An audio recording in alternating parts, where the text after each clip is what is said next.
కి చాలా మంచిది. ఐరన్ తక్కువ ఉన్న వాళ్ళు ఇలా బెల్లంని ఎక్కువ యూజ్ చేస్తే చాలా మంచిది.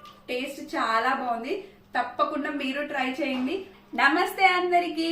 ఈ రోజు మన ఇంట్లో స్పెషల్ బొరుగు ముద్దలు. ఇవి చాలా హెల్దీ, ఓన్లీ బెల్లంతోనే చేసాం. దీంట్లో ఓను, ఆయిల్, షుగర్ ఇవన్నీ ఏమీ ఉండవు. హెల్త్ కి చాలా మంచిది.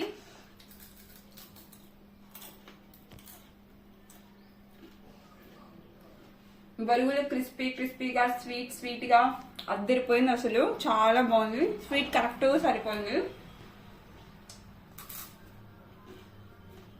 మీకు ఈ రెసిపీ కావాలంటే మన ఛానల్లో ఫుల్ లెంత్ ఉంది, వెళ్ళి చెక్అవుట్ చేయండి. ఇన్స్టాలో నా యూట్యూబ్ లింక్ ఉంది, అక్కడికి వెళ్ళి దీని ఫుల్ లెంత్ వీడియో చూసి అలాగే వెళ్తూ సబ్స్క్రైబ్ చేసుకోండి ప్లీజ్. నేను ఇంకా తినాలి. మరి ఉంటా. Bye bye.